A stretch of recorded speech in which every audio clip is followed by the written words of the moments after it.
எதையும் பண்ணல. என் பையன் ஆடியோ ரிலீஸுக்கு எனக்கு தெரிஞ்சவங்க என் பையன் வெற்றியில வேற எந்த எண்ணமும் எனக்கு இல்ல அத்தை. அப்புறம் எழில் பெருசா ஒரு விஷயத்தை அச்சீவ் பண்ணிருக்கான். அதை என்ஜாய் பண்ணுங்க.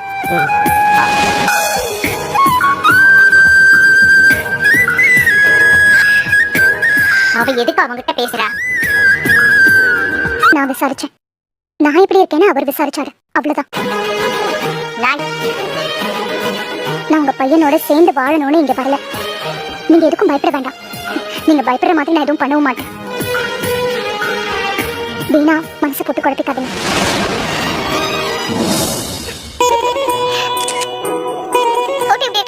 தெரியல. Thank you so much Gopi. எனக்கு எதுக்கு தேங்க்ஸ்லாம்? எழிலுக்கு எப்போ கிடைக்க வேண்டிய வாய்ப்பு இப்ப கிடைச்சா கண்டிப்பா ஒரு பெரிய டைரக்டர் வர போறான். எழில் வாங்க, நம்ம இன்னொரு போட்டோ எடுக்கலாம். சொல்லுங்க சார். எழில் ப்ரொடியூசர் உண்மையிலே ரொம்ப நல்ல மனுஷன். எழில் எழில் நீ உருப்படவே மாட்ட, வாழ்க்கையை பாழாக்கிக்கிறேன்னு சொன்னேன். எவ்வளவோ பேசிட்டேன். நீ யாருன்னு ப்ரூவ் பண்ணிட்டுறா. நீ தான் ஹீரோ. நீ வெறும் டைரக்டர் இல்ல. என்ன பொறுத்த வரைக்கும் என் பையன் ஹீரோ. இதை விட உன்னை பாராட்டும் போது, அதை கேட்கும் போது, அதை விட உன் அப்பனுக்கு வேற எதுவுமே வேண்டாம்டா. இந்த டைம்ல இந்த விஷயத்த பேசக்கூடாதுதான். ஆனா ப்ளீஸ் சாரிடா.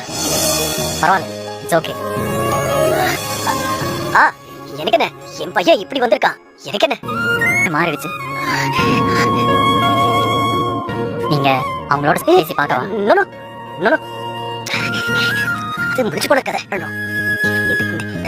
அப்பனுக்காக நீங்களா எதுவும் பண்ண வேண்டாம். ஓகே, உன் படம் ரிலீஸ் ஆக போற டைம். இதை மட்டும் நீ கான்சென்ட்ரேட் பண்ணு. உன்னோட கரியரை மட்டும் நீ கான்சென்ட்ரேட் பண்ணு. ஒரு நிமிஷம், இது வந்துடுறேன். சரி, ஷோரா? நீங்க அப்பன மகனோ? அம்மாவும் பையனும் அடிக்கடி என்ன பேசுவோமோ அதை அப்பாவும் பையனும் பேசிட்டு இருக்கோம். மொத்தமா பேசினதை விட இன்னைக்குதான் அதிகமா பேசியிருக்கீங்க. வந்துடுறேன். அம்மா வந்துடுறேன். ஏதாவது ஒரு மூலையில நின்னு என் பேரன்னு கை தட்டி ரசிச்சுக்கிட்டு இருப்பாரு. ஏண்டா எழில், எல்லாருக்கும் நன்றி சொல்லிட்டு இந்த கிழவி மட்டும் எப்படி ஒண்ணு நான் சொல்லியிருக்கேன். நான் கரிச்சுப்பட்டு தானே இருந்தேன். பாட்டி, நான் கஷ்டப்படுவேன்னு சொல்லி தானே நீங்க வேண்டாம் வேண்டாம்னு சொன்னீங்க. எனக்கு தெரியும் பாட்டி. சரி, ஆமா, படம் எப்ப ரிலீஸ்? இன்னும் ஒரு வாரத்துல நம்ம குடும்பத்தோட எல்லாரும் போய் பார்க்கலாம். இருக்குல்ல? என்ன பாட்டி, படம் அதெல்லாம் நீங்க இன்னும் மறக்கவே இல்லையா? அப்போ நீ மறந்துட்டியா? அதுக்கு இல்லடா பாட்டி, அங்க பாருங்க, எல்லாரும் நம்மள விட்டு போட்டோ எடுத்துட்டு இருக்காங்க.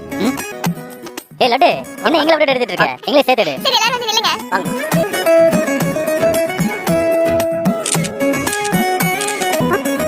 என்ன நீயா? நீங்க வாங்க, எல்லாரும் சேர்ந்து போட்டோ எடுக்கலாம். அட வாங்க. வேண்டாம், நீங்க எடுங்க. பரவாயில்ல, வாங்க ஆண்டி. சரி, செல்ஃபி எடுத்தா நல்லா வராது, நான் எடுக்கிறேன்.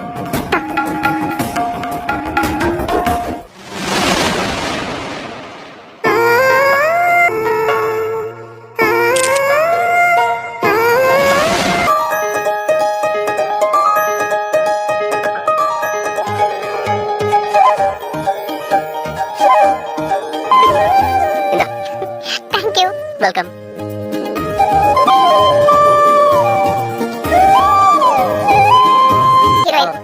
நீதான் ஃபங்க்ஷன்ல வச்சு எனக்கு எல்லா போட்டோ அனுப்பிச்சிட்டியே. மறுபடியும் பாரு. இருக்காங்கல? ரொம்ப அழகா இருக்காங்க. ஆனா ஓ அளவுக்கு இல்ல. உன்னை ஹாப்பி ஆக்கணும்னு நான் எதுவும் சொல்லல. நான் உண்மையை தான் சொல்றேன். இருந்துச்சு. ஒரு நாள் கிளாஸ் கட் பண்ண மாட்டியா நீ? தெரியுமே, இடுப்பு அளவுக்கு தண்ணி இருந்தப்ப கூட நீ கிளாஸுக்கு போயிருந்தல. எனக்கு சிப்லிங்ஸ் எல்லாரும் முக்கியம். அதோட சேர்ந்து கிளாஸும் முக்கியம். உன்கிட்ட பேசி ஜெயிக்க முடியுமா? ஃபங்க்ஷன் ரொம்ப நல்லா போச்சு. நிறைய பேர் வந்திருந்தாங்க. ராதிகா ஆண்டி வந்திருந்தாங்க தெரியுமா? இன்னைக்கு தான் நான் முதல் தடவை அவங்க கிட்ட சந்தோஷமா பேசினேன். எனக்கு அவங்க மேல எந்த கோபமோ, எல்லார் மேலயும் பாசம் மட்டும்தான் இருக்கு. படத்தோட டைரக்டர், ப்ரொடியூசர் எல்லாருமே சந்தோஷமா இருப்பாங்கல்ல? ரொம்ப ரொம்ப ஹாப்பி ஆயிட்டாங்க. இது ஏதாவது சாதிக்கணும்னு மோட்டிவேஷன் வந்துருச்சு. நீ கண்டிப்பா சாதிப்பையா? நம்ம ரெண்டு பேரும் சேர்ந்து சாதிப்பையா? அது சரி, ஏதோ ஒரு மூவி சாங்ல ஏதோ ஒரு லைன்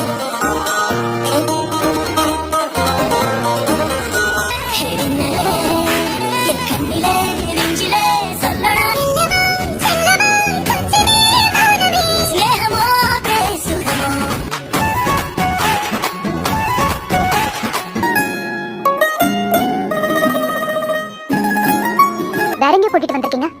நானுமே ரெஸ்டாரண்ட்டுக்கு போகணும் தான் நினைச்சேன். ஆனா அங்க என்னால பாட்டுல எழுந்து வேலையை பார்க்க ஆரம்பிச்சிருவேன். அதுவும் கரெக்ட் தான். நல்லா இருக்குல்ல? எனக்கே ரொம்ப பிடிச்சிருக்கு.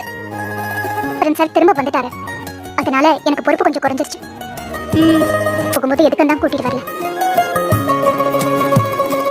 நான் இதை ஏன் கேக்குறீங்க? இல்ல 8 மாசத்துல மாற்றம் வர வாய்ப்பு இருக்குல்ல? எந்த அப்படியே மேடம் இருக்கணும்.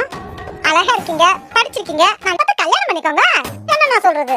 ஐயோ, எனக்கு கல்யாணமே வேண்டாம். நீங்களே இப்படி சொன்னா எப்படி மேடம்? என்ன விடுங்க, உங்க அக்காவும் அழகா இருக்காங்க அப்படிதானே? அதெல்லாம் நான் நிறைய வாட்டி சொல்லிட்டேன் மேடம். அக்காவை கேட்க மாட்டீங்க மேடம். உங்களுக்கு பிடிக்கலையா? சொல்லுங்க.